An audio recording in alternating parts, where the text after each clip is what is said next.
Baik, Assalamualaikum warahmatullahi wabarakatuh. Nama saya Nur Eni Nurdiana. Saya merupakan mahasiswi Magister Program Studi Ekonomi Sumber Daya. Nah, pada saat ini saya akan mempresentasikan hasil analisis saya mengenai sumber daya alam dan lingkungan dengan menggunakan aplikasi RStudio. Nah, eh,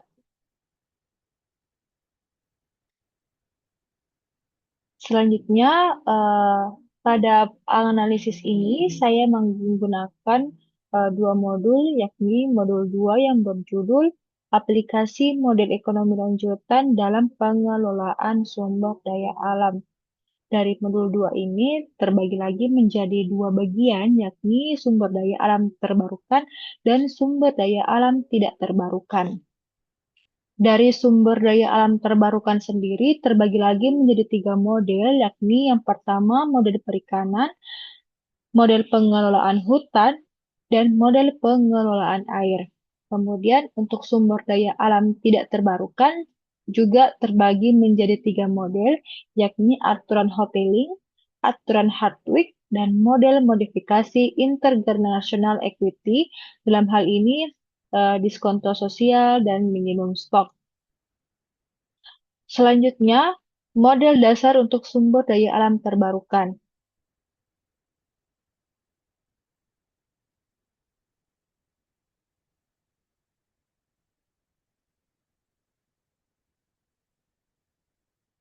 Baik, untuk yang pertama kita melangkah ke model dasar untuk sumber daya alam terbarukan.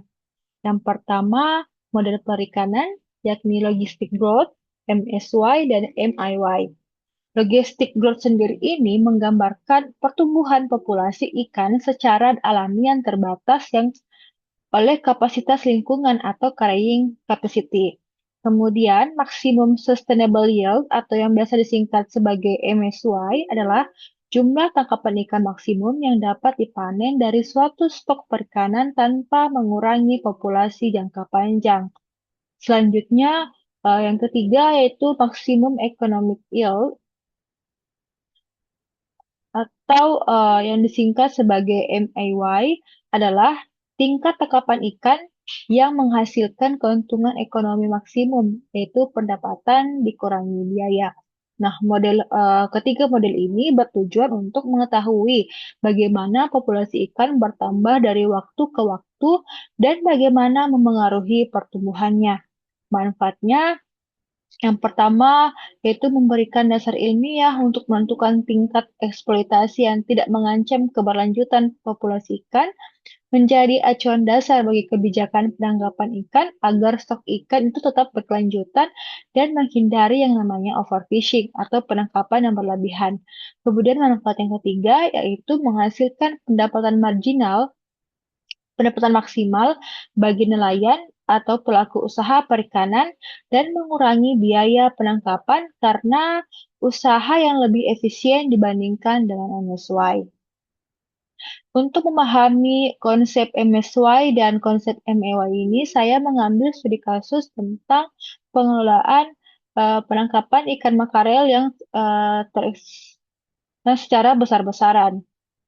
Nah, dari eh, dari slide ini kita bisa lihat beberapa parameter yang digunakan dalam analisis. Yang pertama laju pertumbuhan sebesar 0,7, kapasitas lingkungan sebesar 500, harga per unit ikan sebesar 10, dan biaya penangkapan sebesar 5, dan koefisien penangkapan sebesar 0,1. Nah, kedua, maka menghasilkan gambar analisis sebagai berikut. Gambar MSY ini biasanya diperkirakan eh, seki, diperkirakan sekitar MSY biasanya diperkirakan hasil panen itu sekitar 600.000 ton per tahun. Tetapi dalam praktik ikan makrel ini penangkapan seringkali melebihi yakni 900.000 per ton per tahun. Nah, konsekuensinya jika melakukan penangkapan ikan yang lebih besar daripada MSY-nya, maka akan terjadi yang namanya overfishing, sehingga populasi tidak mampu pulih karena penangkapan melampaui tingkat regenerasi alami. Jika situasi terus berlangsung, stok dapat turun di bawah titik batas dan mengancam keruntuhan stok. Maka dari itu, kurva emisi akan melengkung ke bawah. Setelah itu, analisis dengan konsep MAY-nya ini biasanya dicapai pada saat stok lebih besar daripada K2, artinya panen lebih sedikit dibandingkan dengan MSY, tetapi dengan biaya yang lebih rendah. Nah, dalam konteks ikan makarel ini, biaya penangkapan akan meningkat ketika ikan makin sulit untuk ditemukan karena stok yang rendah dan pendapatan akan menurun jika harus menangkap ikan lebih ke dalam lagi atau berlaut ke lebih luas lagi. Nah, penangkapan yang berlebihan ini mungkin akan meningkatkan hasil jangka pendek, tetapi biaya operasionalnya yang meningkat drastis. Keuntungan per unit ikan akan menurun dan potensi keuntungan jangka panjang itu akan hilang. Nah, adapun kesimpulan dari model ini dengan studi kasus ikan makarel bahwa penangkapan ikan makarel telah melampaui batas MSY, yaitu batas hasil panen maksimum yang masih berkelanjutan secara biologis. Ini menyebabkan penurunan drastis populasi ikan dari 7 juta ton di tahun 2020 menjadi 2,8 juta ton di tahun 2024. Nah, praktik penangkapan saat ini juga jauh dari MAY, yaitu tingkat yang memaksimalkan keuntungan ekonomi jangka panjang karena stok makin langka, biaya penangkapan meningkat, dan keuntungan sebenarnya itu menurun.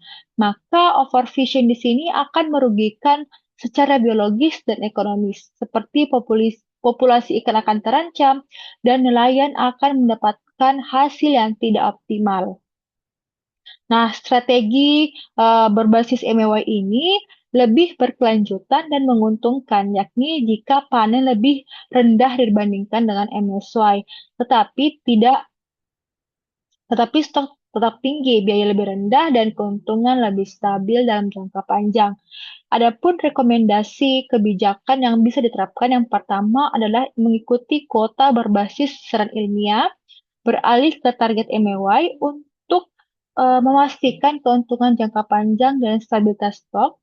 Yang ketiga, perkuat kerjasama antar negara karena seperti kita ketahui bahwa ikan makrel ini adalah spesies lintas batas atau migratory dan menambahkan mekanisme penegakan dan sanksi terhadap negara yang melebihi kuota atau overfishing. Em, Baik, selanjutnya kita beralih ke model kedua dalam sumber daya alam yang terbarukan, yakni pengelolaan hutan menggunakan model Fausman. Model Fausman sendiri ini adalah model dalam pengelolaan hutan yang digunakan untuk menentukan umur optimal pohon untuk ditebang agar menghasilkan nilai ekonomi tertinggi secara jangka panjang. Tujuannya untuk menentukan umur optimal penebangan pohon dan memaksimalkan nilai tanah hutan, mengoptimalkan keputusan investasi dalam pengelolaan hutan, dan mengintegrasikan aspek waktu, pertumbuhan pohon, biaya, dan suku bunga ke dalam perencanaan kehutanan. Adapun manfaat dari model Fassman ini yang pertama yaitu dapat mengefisiensi ekonomi, di mana kita menentukan kapan penebangan dilakukan agar hasilnya paling menguntungkan secara finansial. Yang kedua, pengelolaan berkelanjutan, di mana hal ini akan mendorong siklus panen dan tanam yang teratur untuk menjaga produksi jangka panjang. Yang ketiga itu perencanaan investasi kehutanan, di mana kita bisa membantu investor dan pengelola hutan mengambil keputusan berbasis analisis dan keuangan. Yang keempat yaitu pengaruh kebijakan, di mana eh, kita bisa memberikan dasar analisis bagi kebijakan insentif atau pajak atas penggunaan lahan hutan. Dalam model Fosman ini, saya mengambil studi kasus dari penambangan hutan hujan Kongo. Nah, hutan hujan Kongo ini adalah hutan hujan yang terbesar kedua di dunia setelah Amazon. Nah, sering juga disebut sebagai paru-paru dunia karena perannya dalam penyerapan karbon dan keanekaragaman hayati. Namun hutan Kongo ini saat ini terancam oleh penambangan kobalt, deforestasi, dan korupsi pemerintah setempat. Maka untuk menganalisis kasus ini kita menggunakan aplikasi RStudio dengan parameter model konservasi. Misalnya yang pertama nilai ekonomi hutan diatur ke 10 juta dolar, biaya konservasi sekitar 1 juta dolar, suku bunga atau diskonto sosial sekitar 5%, dan panjang siklus hutan diatur ke 30 tahun. Kemudian untuk parameter penambangan kobaltnya itu diatur ke nilai sekali tambahan diatur ke 5 juta dolar. Nah, eh, maka kita akan menghasilkan hasil analisis seperti yang terdapat pada slide berikut. Eh, Gambar tersebut merupakan tampilan dari aplikasi Shiny Air yang menerapkan model Fosman untuk pengelolaan hutan. Kurva di sini pada gambar ini kita lihat bahwa terdapat dua kurva, yaitu kurva yang berwarna hijau dan kurva yang berwarna putus-putus merah. Kurva hijau ini merupakan menandakan bahwa nilai konservasi menurun seiring meningkatnya panjang siklus dan menunjukkan bahwa jika pohon terlalu lama dibiarkan, nilai sekarang dari panen akan menurun karena faktor diskonto. Sedangkan garis merah putus-putus ini menunjukkan bahwa nilai penambangan tetap konstan karena hanya terjadi sekali dan tidak menghasilkan jangka panjang. Kurva hijau yang berada di atas garis merah dan hampir di semua titik, artinya konservasi secara finansial lebih unggul dari penambangan untuk jangka panjang dengan parameter ini. Titik pertemuan kurva dan garis merah akan menjadi ambang batas waktu rotasi di mana penambangan mulai terlihat lebih menguntungkan. Tetapi pada contoh ini hal itu tidak terjadi. Nah, dari parameter tersebut menghasilkan NPV konservasi dan NPV penambangan, di mana NPV konservasi ini dihasilkan sebesar 11,58 juta US dollar dan NPV penambangan tambang sebesar 5 juta US dollar. Nah, kesimpulannya konservasi lebih menguntungkan secara jangka panjang. Dari model ini, kita dapat menarik kesimpulan bahwa penambangan kobalt yang biasa digunakan untuk baterai kendaraan listrik dan pembalakan kayu liar tropis menjadi pendorong utama untuk deforestasi. Nah, pemerintah Kongo sendiri ini menerbitkan izin ilegal kepada perusahaan asing, terutama dari Tiongkok, melalui praktik suap dan nepotisme. Regulasi seperti moratorium logging gagal akibat pengawasan minim dan konflik kepentingan. Dampaknya kita akan kehilangan 1,2 juta hektar hutan per tahun dan melepaskan 1,1 miliar ton karbon dioksida per tahun dengan kepunahan biodiversitas seperti spesies endemik seperti gorila rendah dan okapi terancam hilang. Dan konservasi hutan untuk tambang dan perkebunan merusak penyimpanan karbon vital. Adapun rekomendasi kebijakan yang bisa diterapkan yang pertama yaitu transparansi dan akuntabilitas, perlindungan masyarakat adat, dukungan global, dan ekonomi yang berkelanjutan. Selanjutnya kita beralih ke model ketiga dalam sumber daya alam yang terbarukan, yakni pengelolaan air atau reservoir aquifer, di mana pengelolaan air yang dimaksud di sini adalah usaha sistematis untuk mengatur, menyimpan, dan memanfaatkan air dari sumber daya seperti reservoir, waduk, dan aquifer atau lapisan air tanah secara efisien dan berkelanjutan. Nah, reservoir sendiri ini adalah tempat penyimpanan air permukaan buatan seperti waduk, bendungan, atau danau buatan. Dan akuifer adalah lapisan batuan pasir di bawah tanah yang menyimpan dan mengalirkan air tanah. Nah, tujuan dan manfaatnya yakni untuk menjamin ketersediaan air sepanjang tahun, termasuk musim kemarau, dan mendukung kegiatan irigasi, eh, air minum, industri, dan pembangkit listrik, serta mengendalikan banjir dan kekeringan, menjaga kualitas air, dan mencegah pencemaran dan menjamin keberlanjutan sumber daya air untuk generasi mendatang. Nah, untuk memahami pengelolaan air ini, saya mengambil studi kasus tentang penurunan air tanah di Triangle. Nah, setelah memasukkan parameter yang seperti tergambar pada slide, maka akan menghasilkan sebuah kurva. Nah, maka dari kurva ini kita akan mendapatkan overekstraksi air tanah di mana ekstraksi sebesar 500 unit per tahun jauh lebih besar dibandingkan dengan pengisian ulang atau 100 unit per tahun. Akibatnya, tanah akan cepat terkuras habis dalam waktu sangat singkat, yakni dari 2 tahun dari 30 tahun durasi simulasi. Yang kedua, eh, overekstraksi air tanah. Setelah eh, itu, meskipun pengisian ulang tetap berlangsung, yakni R sama dengan 100, maka sistem tidak memodalkan pemulihan akuifer karena air tanah tidak boleh negatif dan H terkunci di nol. Maka dampak dari lingkungan dan ekonomi sendiri yang pertama itu ekosistem terancam, di mana penurunan muka air tanah akan mengancam ekosistem alami yang bergantung pada air tanah, termasuk lahan basah dan habitat satwa liar. Yang kedua, kualitas air minum.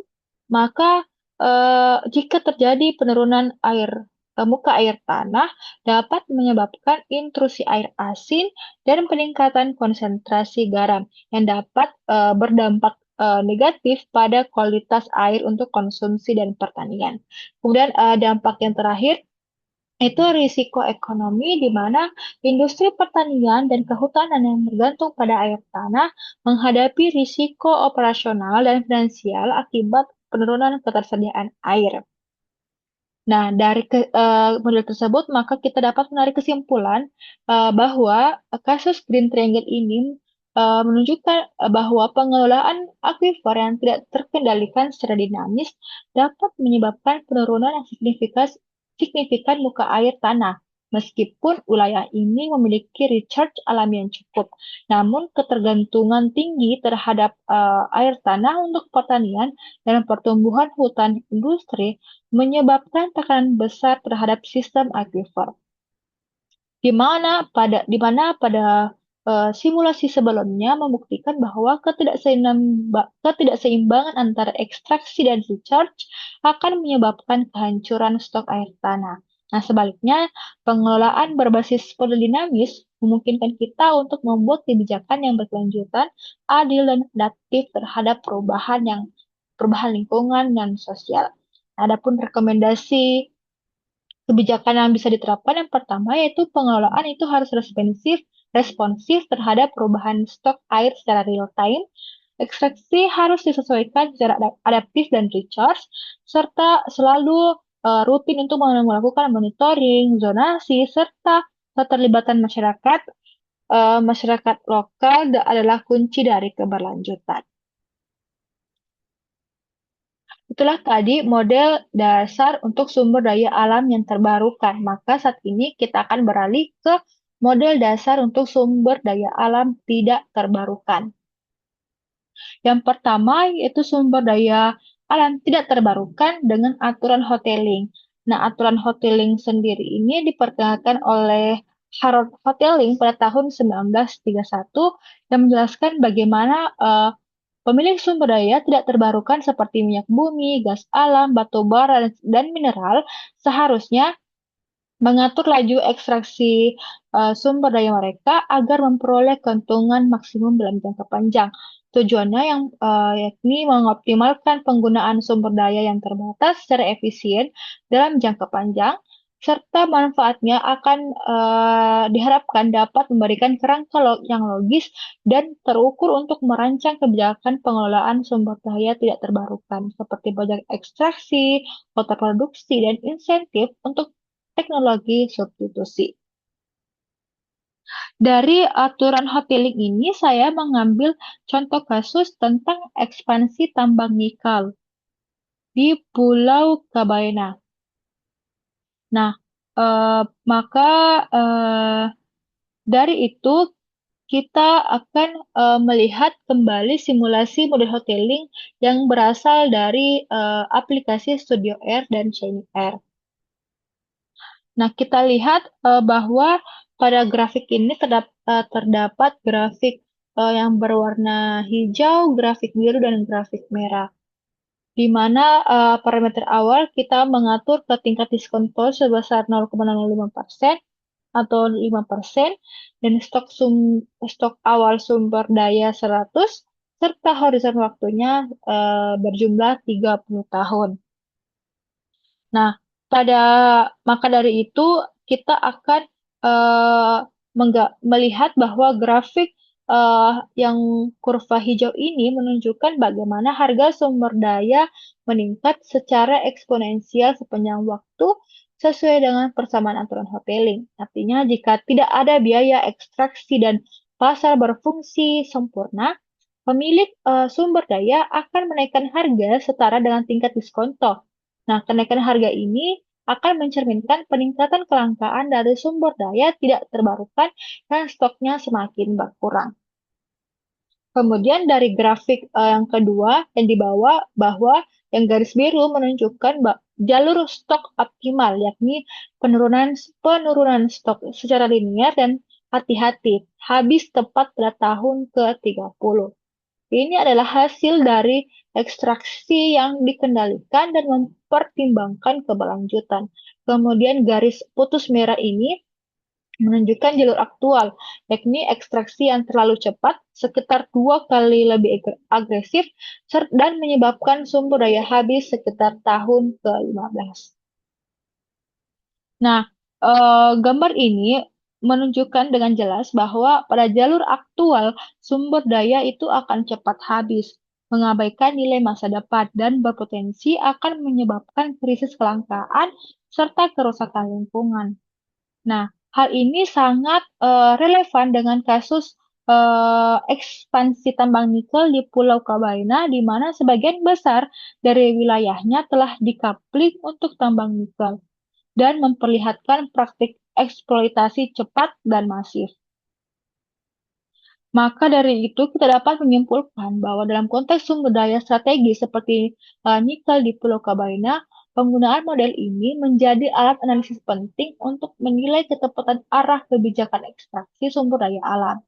Jalur optimal menunjukkan jalan menuju pembangunan berkelanjutan, sementara jalur aktual menunjukkan arah menuju kehancuran ekologis dan sosial jika tidak dikoreksi. Mengatasi ekspansi besar-besaran tambang nikel memerlukan pendekatan yang seimbang antara kebutuhan ekonomi, lingkungan, dan sosial. Maka dari itu terdapat beberapa rekomendasi kebijakan yang bisa diterapkan. Yang pertama yaitu pengawasan dan regulasi yang ketat. Maka dalam hal ini artinya bahwa pemerintah harus memastikan adanya regulasi yang ketat terkait izin tambang. Hal ini akan mencakup analisis dampak di lingkungan atau biasa disingkat sebagai AMDAL yang lebih mendalam dan pemantauan yang rutin terhadap aktivitas tambang. Yang kedua, peningkatan teknologi tambang yang ramah lingkungan. Nah, menggunakan teknologi tambang yang ramah lingkungan itu dapat mengurangi dampak negatif terhadap lingkungan seperti eh, penggunaan teknologi yang lebih efisien, dan pengelolaan bahan tambang dan pengelolaan tambang. Yang ketiga ada diversifikasi ekonomi, seperti mengurangi ketergantungan pada sektor tambang dengan mendorong sektor lain seperti industri pengolahan, pariwisata, ataupun agribisnis untuk menciptakan lapangan kerja yang lebih berkelanjutan. Kemudian yang keempat yaitu pelibatan komunitas lokal. Melibatkan masyarakat setempat dalam pengambilan keputusan terkait tambang. Hal ini penting karena mereka akan mendapatkan manfaat dari proyek tersebut tanpa merugikan lingkungan dan sosial mereka. Kemudian rekomendasi kebijakan yang selanjutnya itu pemulihan dan rehabilitasi lingkungan, seperti mengadakan program rehabilitasi untuk area yang telah terdampak oleh aktivitas pertambangan, termasuk reforestasi dan pemulihan tanah yang rusak. Kemudian kebijakan terakhir yaitu penerapan prinsip keberlanjutan. Nah, industri tambang ini perlu diatur agar beroperasi sesuai dengan prinsip keberlanjutan. Hal ini termasuk sumber daya alam yang lebih bijaksana dan peminimalan kerusakan lingkungan. Nah, dengan pendekatan yang tepat, ekspansi tambang nikel di Pulau Kabayana ini dapat memberikan manfaat ekonomi tanpa mengorbankan keberlanjutan lingkungan dan kesejahteraan masyarakat.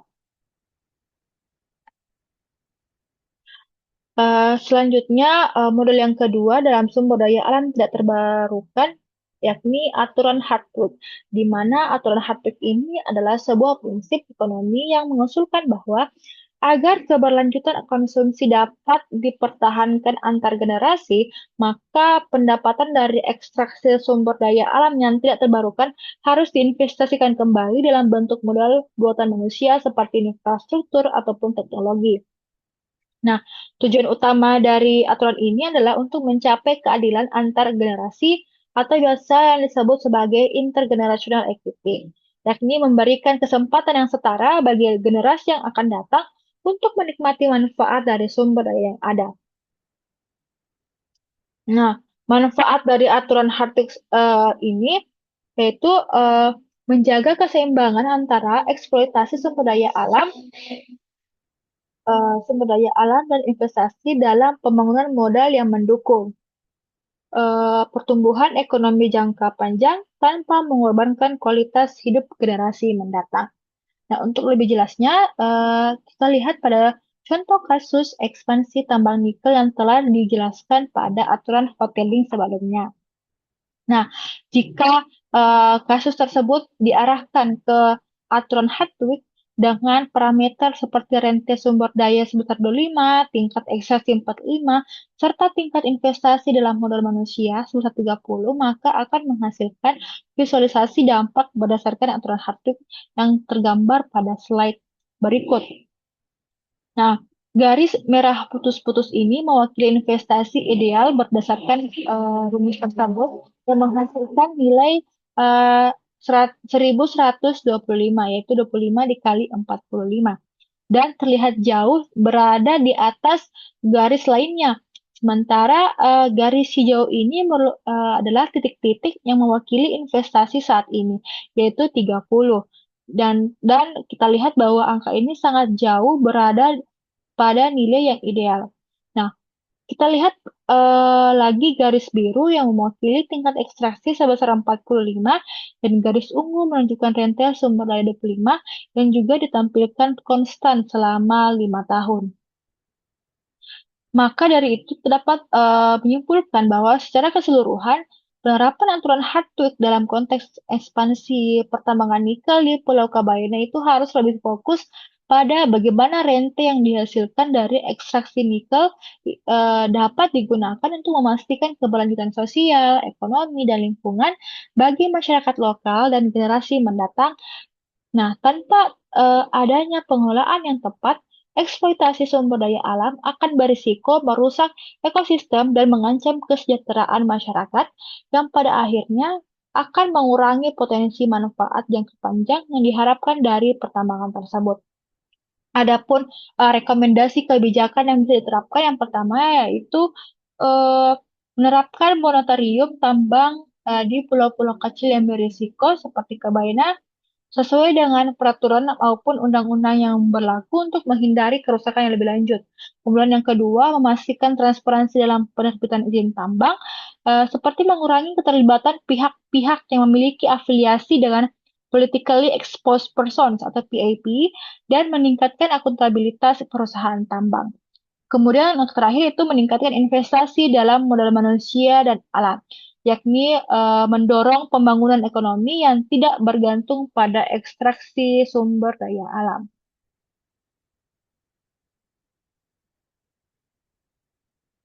Nah, kita beralih ke model terakhir dari sumber daya alam tidak terbarukan, yakni model modifikasi intergenerational equity, yakni diskonto sosial dan minimum stok.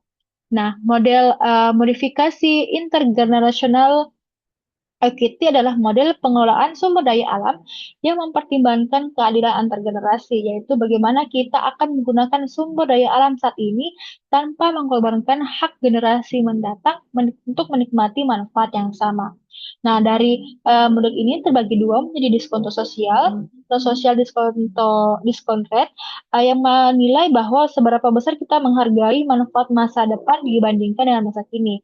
Kemudian yang ada juga disebut dengan minimum stock atau minimum stock rule, yakni menetapkan batas cadangan sumber daya yang harus disisakan untuk generasi berikutnya. Adapun tujuan dan manfaat dari model ini yaitu mencegah eksploitasi berlebihan sumber daya alam, menjamin ketersediaan sumber daya bagi generasi muda ke depan, menyeimbangkan antara pertumbuhan ekonomi saat ini dan kelestarian jangka panjang, serta mengintegrasikan nilai etika dan tanggung jawab antar generasi dalam kebijakan pengelolaan. Dalam model ini saya mengambil studi kasus yaitu tol Trans Sumatera dengan simulasi menggunakan Shiny Air. Nah, kita lihat bahwa parameter yang diatur seperti preferensi waktu murni sebesar 0,01 sejauh mana masyarakat menghargai manfaat saat ini dibandingkan dengan masa depan. Nah, semakin kecil nilai ini, maka semakin besar kepedulian terhadap generasi mendatang. Kemudian nilai elastisitas utilitas marginal konsumsi sebesar 1,5 menunjukkan sensitivitas terhadap perubahan konsumsi. Semakin tinggi nilai ini, maka semakin besar keinginan untuk mendistribusikan manfaat secara lebih adil antar waktu ataupun antar individu. Kemudian pertumbuhan konsumsi sebesar 0,03 atau 3% ini mencerminkan optimisme atas peningkatan kesejahteraan ekonomi di masa depan. Nah, proyek dianalisis dalam jangka waktu 30 tahun dan manfaat sosial tahunan yang tetap sebesar 50 triliun rupiah. Nah, eh, dengan menggunakan parameter tersebut, dihitung tingkat diskonto itu sebesar 0,055 atau 5,5%, yang merupakan hasil penjumlahan antara preferensi waktu murni dan produk antara elastisitas utilitas marginal konsumsi dengan pertumbuhan ekonomi. Nah, hasil akhirnya adalah perhitungan NPV kita atau uh, net present value, yakni sebesar 726,69 triliun rupiah, di mana angka ini merepresentasikan nilai kini dari seluruh manfaat sosial proyek Tol Trans Sumatera selama 30 tahun ke depan. Nah, setelah dikoreksi dengan tingkat diskonto yang relevan, nilai yang besar ini mengindikasikan bahwa proyek tersebut layak secara sosial dan memberikan kontribusi signifikan terhadap kesejahteraan masyarakat dalam jangka panjang, terutama jika mempertimbangkan manfaat jangka panjang seperti konektivitas wilayah, distribusi logistik, dan pertumbuhan ekonomi regional yang tidak langsung terlihat secara finansial dalam jangka pendek. Adapun kesimpulan yakni hasil simulasi menunjukkan bahwa meskipun manfaat proyek menurun, nilainya jika didiskontokan ke masa kini, maka secara keseluruhan proyek tetap memberikan kontribusi besar terhadap kesejahteraan masyarakat, terutama dalam hal konektivitas, efisiensi transportasi, dan pembangunan wilayah yang terpencil. Kemudian rekomendasi yang bisa saya Yang bisa diterapkan yaitu memprioritaskan proyek infrastruktur jangka panjang dengan NPV yang sosial positif. Yang kedua, gunakan tingkat diskonto sosial dalam perencanaan pembangunan nasional, eh, serta mengintegrasikan analisis sosial ekonomi dalam evaluasi proyek. Baik, itulah tadi hasil analisis dari modul 2. Selanjutnya kita beralih ke modul 3, yakni aplikasi metode evaluasi ekonomi lingkungan tingkat lanjut. Dari modul 3 ini terdapat 7 model yang bisa disimulasi. Yang pertama yakni metode harga pasar atau market price method, metode biaya perjalanan travel cost method, metode harga hedonis atau hedonic price method, metode perilaku pencegahan, metode penilaian kontingensi, metode evaluasi berbasis biaya, serta metode evaluasi berbasis fungsi produksi. Baik, yang pertama eh, yakni metode harga pasar atau market price method, di mana metode harga pasar adalah metode evaluasi ekonomi yang menggunakan harga pasar aktual untuk menilai barang dan jasa lingkungan yang memiliki pasar nyata. Tujuan utama metode ini adalah untuk menentukan nilai ekonomi langsung dari sumber daya lingkungan yang diperjualbelikan, memberikan estimasi moneter yang dapat digunakan dalam analisis biaya manfaat atau cost benefit analysis, dan pengambilan kebijakan lingkungan, serta menyediakan indikator nilai pasar dari sumber daya alam agar dapat dibandingkan dengan nilai sosial ataupun ekologisnya. Adapun manfaat dari metode ini yang pertama itu sederhana dan mudah digunakan karena data harga pasar itu biasanya tersedia dan tidak perlu memerlukan untuk dilakukan survei khusus. Yang kedua itu objektif karena berdasarkan transaksi nyata antara penjual dan pembeli dan mendukung pengambilan keputusan kebijakan seperti penerapan tarif, pemanfaatan sumber daya, pajak lingkungan, dan kompensasi. Nah, untuk selanjutnya, secara lebih jelas, saya akan menggunakan simulasi menggunakan CNR dengan contoh nilai kayu campuran, di mana pada hasil simulasi tersebut didapatkan bahwa laba kotor dari nilai ini sebesar Rp510.200 dengan nilai ekonomi bersih sebesar Rp428.000 yang didapatkan dari pengurangan laba kotor dan laba layak. Dari simulasi tersebut, maka kita bisa menghitung nilai ekonomi bersih dari suatu komoditas dengan mempertimbangkan biaya produksi dan marginal keuntungan. Nah, ini berguna untuk mengevaluasi ekonomi sumber daya alam secara lebih objektif. Adapun rekomendasi kebijakan yang bisa diterapkan yang pertama yaitu transparansi harga pasar, di mana tujuannya itu memastikan harga pasar akan mencerminkan nilai sebenarnya, bukan harga monopoli ataupun oligopoli. Kemudian yang kedua, standarisasi biaya produksi, di mana tujuannya untuk menghindari manipulasi atau perbedaan ekstrim dalam perhitungan nilai ekonomi. Yang ketiga, penetapan laba layak yang konsisten yang bertujuan untuk menyeimbangkan antara kepentingan pelaku usaha dan konservasi. Selanjutnya, integrasi dalam perencanaan pembangunan, pajak dan insentif berbasis nilai ekonomi, serta dukungan data dan teknologi.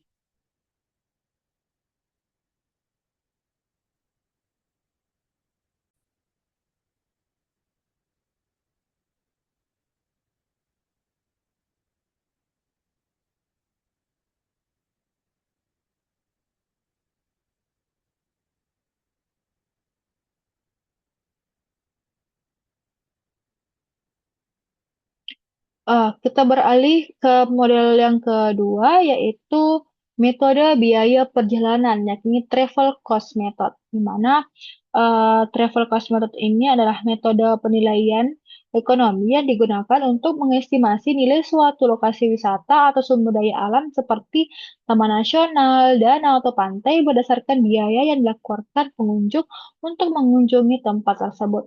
Yang bertujuannya yang pertama yakni menilai nilai ekonomi rekreasi dari suatu lokasi yang tidak memiliki harga pasar langsung. Yang kedua, menyediakan dasar perhitungan manfaat ekonomi dari pelestarian atau pengembangan situs wisata alam. Yang ketiga, membantu pengembalian kebijakan dalam perencanaan pengelolaan kawasan konservasi atau wisata alam. Yang keempat, menggunakan kurva permintaan implisit, yaitu hubungan antara biaya dan tingkat kunjungan. Adapun manfaat dari metode ini yang pertama yaitu mengestimasi nilai rekreasi secara realistis berdasarkan perilaku aktual pengunjung, bukan dari preferensi yang dinyatakan. Yang kedua, mendukung pengambilan keputusan ekonomi dan lingkungan seperti penetapan tarif masuk, rencana konservasi, ataupun investasi infrastruktur. Yang ketiga, menunjukkan kontribusi ekonomi situs wisata alam terhadap masyarakat atau negara. Yang terakhir, membantu evaluasi proyek atau kebijakan lingkungan seperti analisis biaya manfaat dari pembangunan ataupun pelestarian kawasan. Nah, lebih lanjutnya saya mengambil studi kasus tentang penilaian ekonomi Taman Nasional Gunung Hijau, di mana kita mengatur parameter seperti jumlah pengunjung per tahun sebanyak 300 orang, jarak rata-rata ke lokasi 30 kilometer, biaya transportasi per kunjungan yaitu 10.000, waktu tempuh pulang pergi yaitu 2 jam, dan upah rata-rata per jam yakni 24.300. Nah, eh, maka eh, hasil estimasi eh, hasil estimasi dari parameter tersebut bahwa biaya waktu perkunjungan yakni 48.600 yang didapat dari hasil dari waktu tempuh yaitu 2 jam dikalikan dengan upah per jam. Nah, total biaya per kunjungan sebesar 58.600 ini didapatkan dari total biaya transport transport sebesar 10.000 ditambah dengan 48.600. Kemudian nilai ekonomi per pengunjung per tahun yakni sebesar 117.200 diperoleh dari total biaya per perkunjungan dikalikan dengan frekuensi kunjungan yakni 58.600 dikalikan dengan dua dua kali per tahun. Nah, total nilai ekonomi tahunan ini yang berasal dari 391.600.000 rupiah. Maka kesimpulan yang dapat dida, yang dapat ditarik dari hasil estimasi tersebut bahwa uh, studi kasus Taman Nasional Gunung Hijau dengan penerapan metode biaya perjalanan itu tercapai. Nah, adapun rekomendasi yang bisa ditawarkan, yang pertama yaitu menetapkan retribusi atau tiket masuk yang wajar, investasi dalam infrastruktur dan fasilitas, alokasi anggaran konservasi berbasis nilai ekonomi, serta pengembangan ekowisata yang berkelanjutan. Nah, menurut selanjutnya yaitu metode harga hedonis atau hedonic price method. Metode ini adalah teknik valuasi yang mengasumsikan bahwa harga satu barang ditentukan oleh karakteristik internal barang tersebut dan karakteristik eksternal lingkungan di sekitarnya. Nah, hal ini bertujuan untuk mengukur nilai karakteristik individual dari suatu produk, menilai dampak kualitas atau fitur terhadap harga suatu barang, mengoreksi perubahan kualitas dalam perhitungan indeks harga seperti IHK, serta menilai efek eksternalitas seperti polusi ataupun kebisingan terhadap harga pasar. Dan manfaatnya, yang pertama yaitu akurat dalam menentukan harga wajar barang atau jasa karena mempertimbangkan banyak faktor. Yang kedua, digunakan dalam kebijakan publik, misalnya dalam studi dampak lingkungan ataupun penilaian properti, membantu statistik pemerintah dalam menghitung inflasi yang lebih realistis ketika terjadi perubahan kualitas barang, dan bermanfaat dalam riset pasar dalam perencanaan kota seperti menentukan faktor yang meningkatkan nilai properti, dan yang terakhir adalah memungkinkan analisis ini untuk dari karakteristik yang tidak dipisahkan secara langsung dari barang. Nah, Pada metode ini saya mengambil studi kasus dampak proksimitas ke laut dan pembangkit listrik tenaga nuklir terhadap harga properti.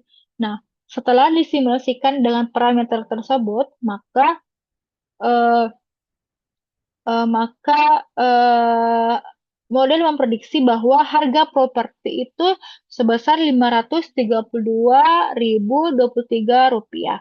Nah, dari grafik scatter plot di bawahnya menunjukkan hubungan negatif antara kualitas udara dan harga properti. Artinya, semakin tinggi kadar polusi udara, maka semakin rendah harga properti ini.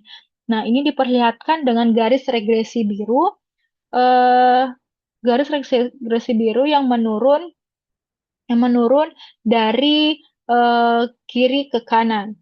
Titik-titik pada grafik ini mempresentasekan data properti yang digunakan dalam model tersebut, di mana ukuran titik menggambarkan ukuran rumah, yakni semakin besar titik, maka semakin besar rumah, dan warna titik mencerminkan jarak ke taman. Apabila semakin gelap titik ini, maka akan semakin jauh dari taman. Nah, secara keseluruhan, model ini menunjukkan bahwa faktor lingkungan seperti kualitas udara dan jarak ke ruang terbuka hijau memiliki pengaruh nyata terhadap harga properti. Kualitas udara yang buruk secara signifikan akan menurunkan nilai properti, sementara faktor seperti ukuran rumah memberikan kontribusi positif terhadap harga. Adapun rekomendasi kebijakan yang bisa diterapkan yang pertama yaitu kualitas udara sebagai faktor penentu nilai properti.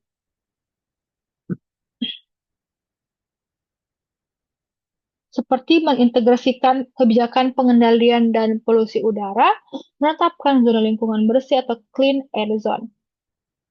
Yang kedua, pentingnya ruang terbuka hijau. Nah, dari visualisasi titik dan warnanya, terlihat bahwa properti yang lebih dekat ke taman cenderung memiliki harga yang lebih tinggi. Maka, investasi dalam ruang terbuka hijau itu seperti taman kota dan ruang publik harus menjadi prioritas dalam pembangunan perumahan. Yang kedua, pemerataan distribusi taman. Nah, di wilayah urban yang dapat membantu meningkatkan nilai properti secara luas dan dapat mengurangi ketimpangan harga. Rekomendasi kebijakan yang terakhir yaitu perencanaan tata ruang berbasis nilai lingkungan. Nah, seperti perencanaan zonasi harga tanah yang mempertimbangkan faktor lingkungan sebagai komponen tertentu, serta kebijakan insentif pajak atau harga berdasarkan tingkat pencemaran dan akses ke fasilitas lingkungan seperti taman. Metode selanjutnya yaitu metode perilaku pencegahan atau averting behavior method. Averting Behavior Method atau biasa disingkat sebagai ABM ini adalah metode penilaian ekonomi lingkungan yang mengestimasi nilai suatu kualitas lingkungan berdasarkan pengeluaran individu untuk menghindari dampak negatif dari lingkungan yang memburuk. Tujuannya yang pertama untuk ekonomi eh, nilai-nilai ekonomi kualitas lingkungan secara tidak langsung, mengukur manfaat peningkatan kualitas lingkungan dari sudut pandang masyarakat, memberikan dasar kuantitatif untuk analisis biaya manfaat dalam pengambilan kebijakan lingkungan, serta menggambarkan respon adaptif dan aktual terhadap masyarakat dalam perubahan lingkungan, serta manfaat dari metode ini yang pertama yaitu menggunakan data nyata atau revealed preference, di mana kita perlu mengendalikan perilaku aktual sehingga lebih kredibel dibandingkan dengan survei seperti contingent valuation. Kemudian yang kedua yaitu menggambarkan respon adaptif masyarakat. Seperti misalnya seberapa besar masyarakat itu akan bersedia berkorban untuk menghindari risiko. Nah, selanjutnya mudah diukur dan relevan untuk kebijakan. Maka dari itu saya mengambil contoh pencemaran bakteri E. coli pada air. Nah, kita lihat pada parameter simulasi dari Shane Air itu yakni harga per galon air isi ulang sebesar 6.000, jumlah galon yang dibeli per minggu sebesar 10, biaya filter air per tahun yakni 1.200.000, serta biaya tambahan listrik atau gas untuk merebus air per bulan yakni 50.000. Maka setelah menghitung estimasi tersebut, maka total estimasi biaya tahunan sebesar 4.920.000, dengan catatan estimasi ini mencakup pembelian air, filter, dan energi untuk merebus air. Nah, rincian dilihat pada tabel berikut ini. Nah, pada tabel ini biaya air galon dihitung dengan mengalikan harga per galon dan jumlah pembelian per minggu selama setahun. Biaya filter langsung diambil sebagai nilai tahunan. Biaya tambahan listrik atau gas dihitung 50.000 per bulan selama 12 bulan. Hasilnya sesuai gambar pada slide berikut.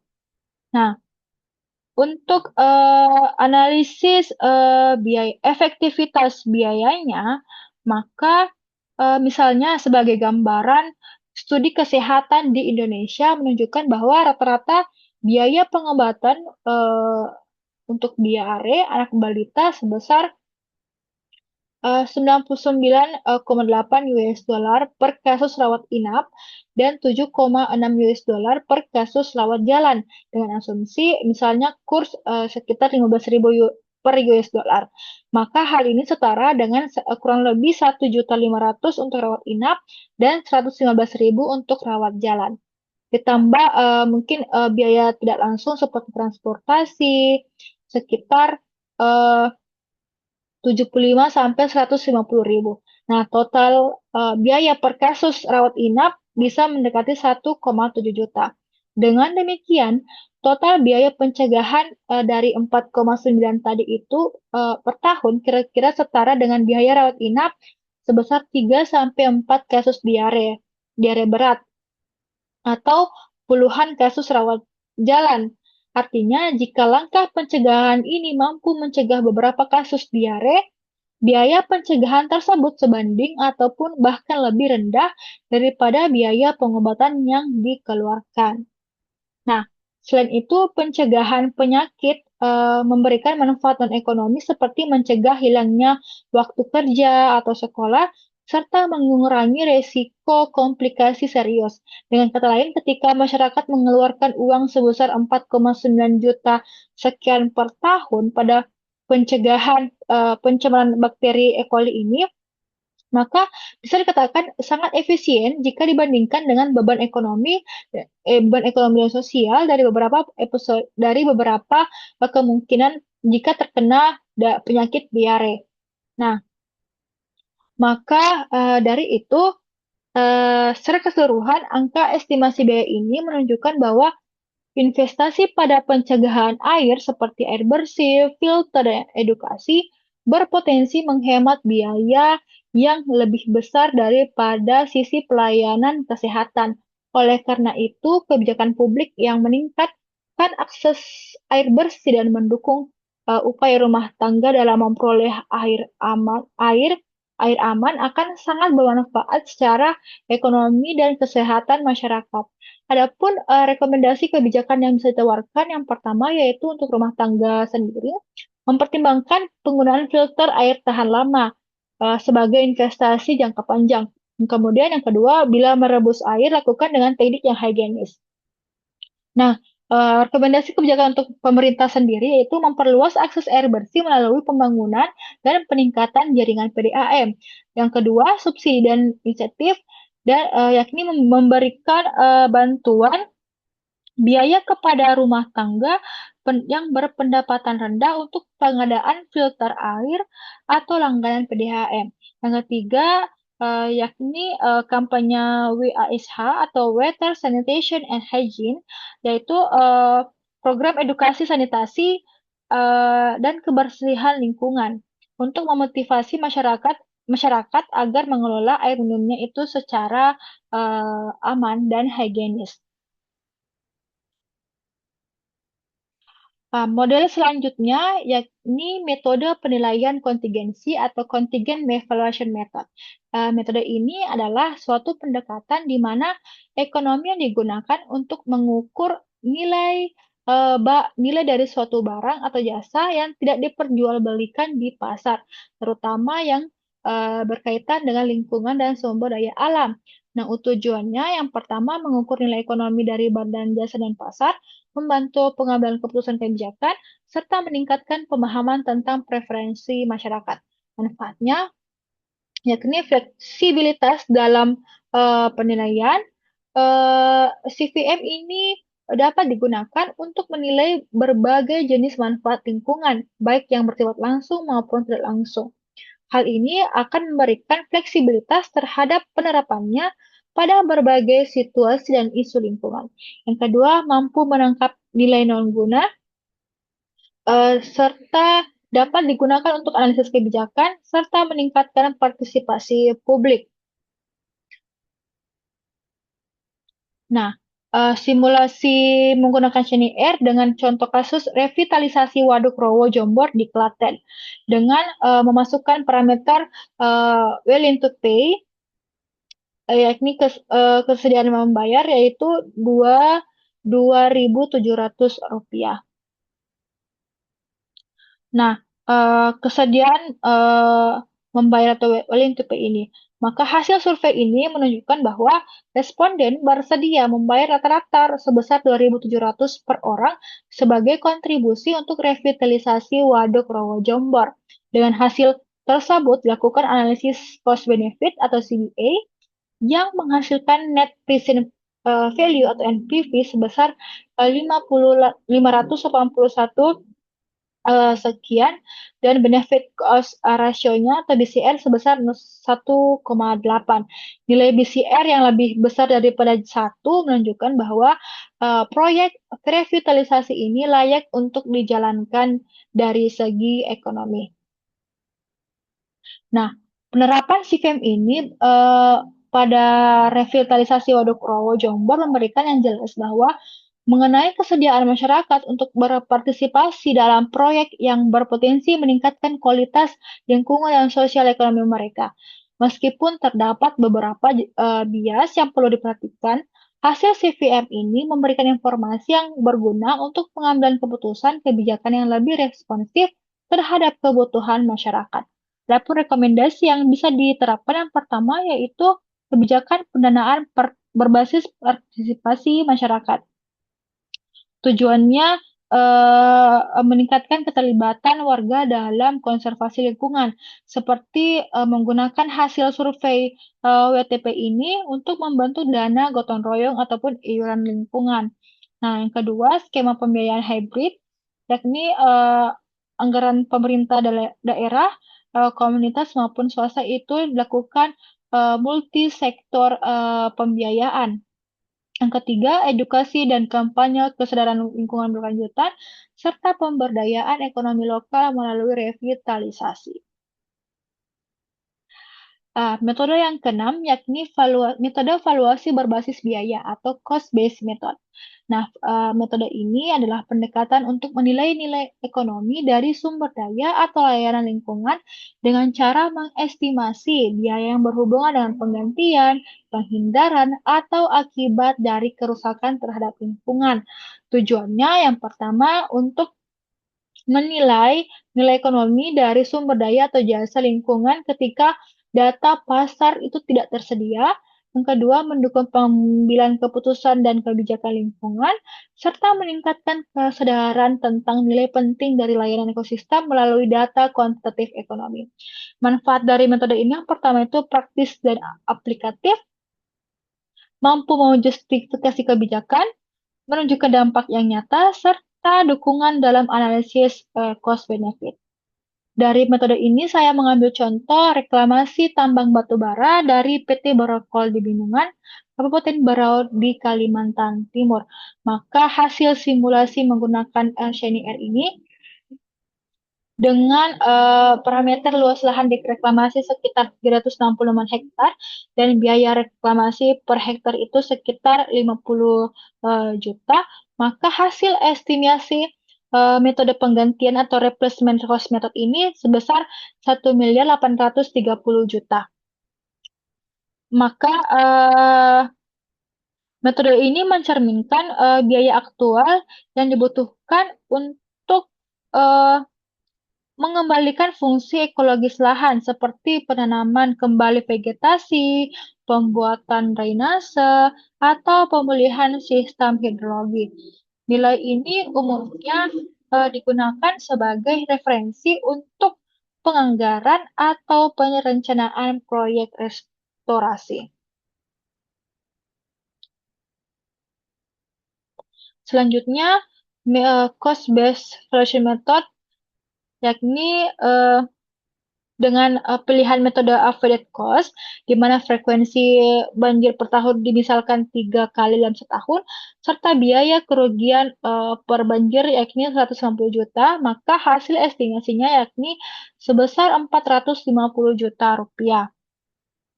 Nah, avoid cost ini bertujuan untuk menilai manfaat dari restorasi lingkungan berdasarkan biaya yang dapat dihindari karena keberadaan atau perbaikan fungsi lingkungan.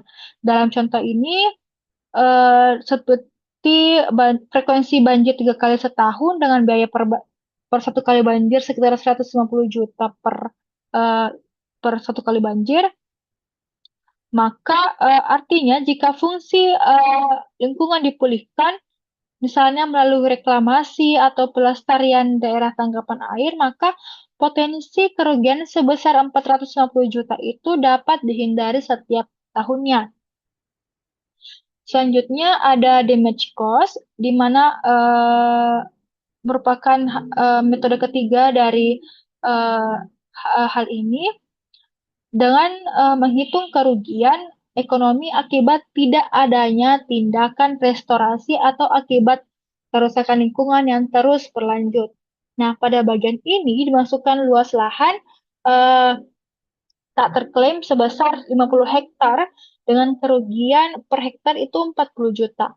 Maka menghasilkan estimasi total biaya kerusakan sebesar 2 miliar rupiah. Ini mencerminkan bahwa potensi kerugian ekonomi seperti kehilangan produksi, degradasi lahan, atau dampak terhadap masyarakat yang terjadi jika lahan tidak direklamasi. Nah, secara analisis keseluruhan dari ketiga metode ini, yang pertama seperti replacement cost itu menekankan pada biaya aktual pemulihan fisik, yaitu avoid cost berfokus pada manfaat dari mencegahnya dampak lingkungan yang berulang, serta damage cost yaitu menunjukkan potensi kerugian jika tidak ada tindakan. Nah, ketiga metode tersebut itu menampilkan hasil yang berbeda dan nilai yang berbeda, namun saling melengkapi. Nah, jika biaya reklamasi sebesar 1,8 miliar ini lebih rendah dibandingkan dengan kerugian yang ditimbulkan jika tidak dilakukannya reklamasi, yakni sekitar 2 miliar, maka hal ini menunjukkan secara ekonomi bahwa lebih baik atau lebih efisien untuk mereklamasi lahan daripada membiarkan kerusakan berlanjut. Nah, adapun efek cost yang bernilai 450 juta ini memberi gambaran bahwa tentang manfaat pencegahan dalam jangka pendek atau tahunan dan dapat menjadi argumen kuat untuk investasi awal dalam proyek restorasi. Nah, kebijakan yang bisa ditetapkan yang pertama yaitu memprioritaskan reklamasi lahan dalam rencana pembangunan berkelanjutan, mengintegrasikan pendekatan effort cost dan damage cost dalam analisis kebijakan, menganggarkan biaya restorasi secara proaktif, dorong regulasi berbasis data evaluasi, serta melibatkan masyarakat dalam pemulihan ekosistem karena mereka juga akan merasakan dampak langsung dari kerusakan lingkungan maupun manfaat dari restorasi. Nah, metode berikutnya metode terakhir dari modul 3 yakni metode evaluasi berbasis fungsi produksi atau production function approach. Nah, metode ini adalah pendekatan ekonomi yang digunakan untuk mengukur nilai jasa lingkungan dengan melihat bagaimana jasa tersebut berkontribusi terhadap proses produksi barang ataupun jasa. Tujuannya seperti menilai kontribusi layanan lingkungan, mendukung pengambilan keputusan, serta mendorong pengelolaan berkelanjutan. Dan manfaat dari metode ini yang pertama itu mengintegrasikan nilai lingkungan dalam analisis ekonomi, membantu perencanaan dan evaluasi proyek, mendorong efisiensi alokasi sumber daya, serta meningkatkan kesadaran nilai ekosistem. Dari metode production function approach ini, kita menggunakan contoh kasus mengenai valuasi layanan air di hutan lindung Bukit Batabuh, Riau, dengan parameter sekelas air sebesar 60% serta luas hutan lindung yakni 5.000 hektar. Maka estimasi manfaat ekonomi tahunan yakni 2,2 miliar US dollar per tahun. Dari gambar tersebut bahwa memperlihatkan hubungan positif dan linear antara kualitas air yaitu sumber X dengan nilai manfaat ekonomi yaitu sumber Y. Dari grafik tersebut disimpulkan bahwa semakin tinggi kualitas air, maka semakin besar pula nilai ekonomi yang diperoleh. Titik awal grafik dimulai dari sekitar 2 juta US dollar pada kualitas air sebesar 0, meningkat meningkat hingga meningkat hingga lebih dari 2.300.000 US dollar ketika kualitas air mencapai 100%. Nah, model ini bersifat sederhana maupun ilustratif karena hanya mempertimbangkan dua faktor yakni kualitas air dan luas hutan. Namun, pendekatan ini cukup efektif untuk menunjukkan nilai ekonomis dari ekosistem hutan lindung melalui jasa air yang disediakan. Hal ini akan menjadi argumen penting bagi konservasi hutan karena terbukti bahwa menjaga atau meningkatkan kualitas lingkungan itu dapat berkontribusi langsung pada kesejahteraan ekonomi masyarakat lokal. Nah, dari hal ini bahwa kualitas air dan luas hutan lindung ini memiliki pengaruh langsung dan signifikan terhadap nilai manfaat ekonomi tahunan yang dapat diperoleh dari masyarakat, khususnya melalui kontribusi terhadap sektor pertanian dan rumah tangga. Adapun kebijakan yang bisa diterapkan yang pertama yaitu mengintegrasikan jasa lingkungan ke dalam perencanaan ekonomi, penguatan perlindungan kawasan hutan lindung, implementasi skema pembayaran jasa lingkungan, memprioritaskan konservasi dalam tata ruang wilayah, peningkatan investasi dalam wilayah serta rehabilitasi hutan, serta pengembangan sistem valuasi dan monitoring jasa ekosistem. Nah, adapun kesimpulan dari modul 2 dan modul 3 ini bahwa sumber daya alam kita ini memiliki peran penting dalam produksi ekonomi, namun penggunaannya sering menimbulkan eksternalitas negatif seperti kerusakan lingkungan. Nah, untuk mengatasi hal ini, kita perlu kebijakan yang mampu menginternalisasi dampak tersebut. Dan itu, lingkungan juga harus dinilai secara ekonomi agar nilai jasanya diakui dan dipertimbangkan dalam pengambilan keputusan. Dengan demikian, pengelolaan sumber daya alam kita ini dapat dilakukan secara efisien dan berkelanjutan. Mungkin itu saja persentase dan analisis saya mengenai sumber daya alam dan lingkungan menggunakan aplikasi Studio R dan Shiny R. Kurang lebih mohon dimaafkan. Assalamualaikum warahmatullahi wabarakatuh.